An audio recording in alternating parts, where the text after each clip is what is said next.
Hello dear students, social science with S K sir YouTube channel में आप सभी लोगों का स्वागत है। आज के इस वीडियो में हम लोग अरसास कक्षा 9 के पाठ भारत में खाद्य सुरक्षा से संबंधित अति लघुत्तरीय प्रश्नों का अध्ययन करेंगे। इन प्रश्नों को आप अपनी कॉपी में नोट करेंगे। आइए देखते हैं। पहला प्रश्न है, महाराष्ट्र के एकेडमी ऑफ डेवलपमेंट साइंस की खाद्य सुरक्षा में भूमिका का वर्णन कीजिए। उत्तर है, इस संस्था ने महाराष्ट्र के विभिन्न भागों में अनाज बैंकों की स्थापना के लिए गैर सरकारी संगठनों के नेटवर्क की सहायता की।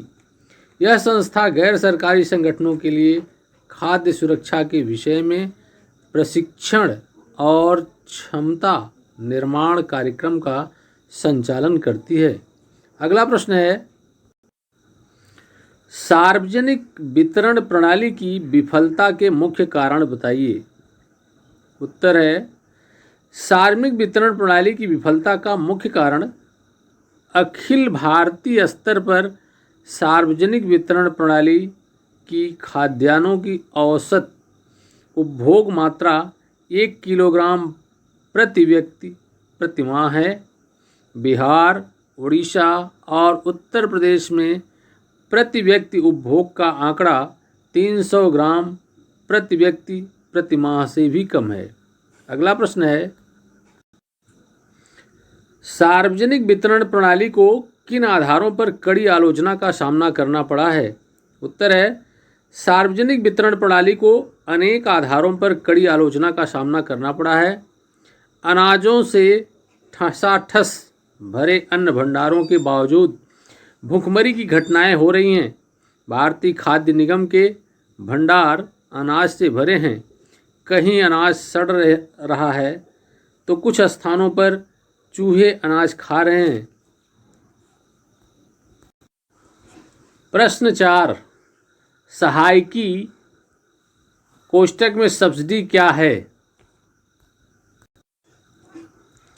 उत्तर, सहायकी कोष्ठक में सब्सिडी वह भुगतान है जो सरकार द्वारा किसी उत्पादक को बाजार कीमत की अनुपूर्ति के लिए किया जाता है।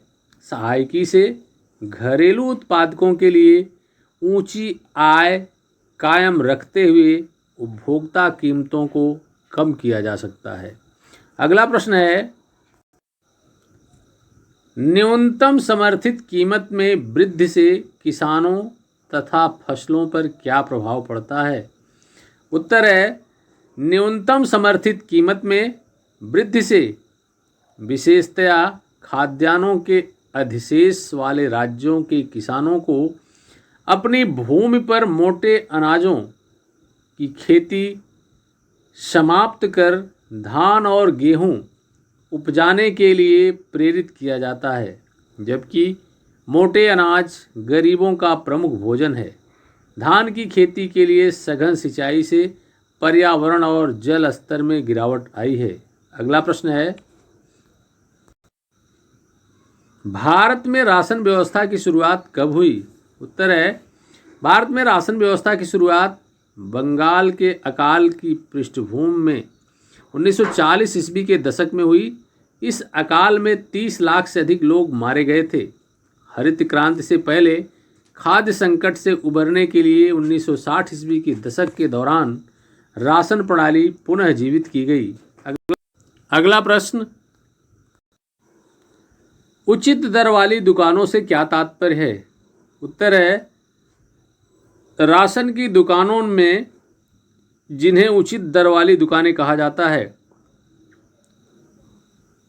जहां चीनी, खाद्यान्न और खाना पकाने के लिए मिट्टी के तेल का भंडार होता है।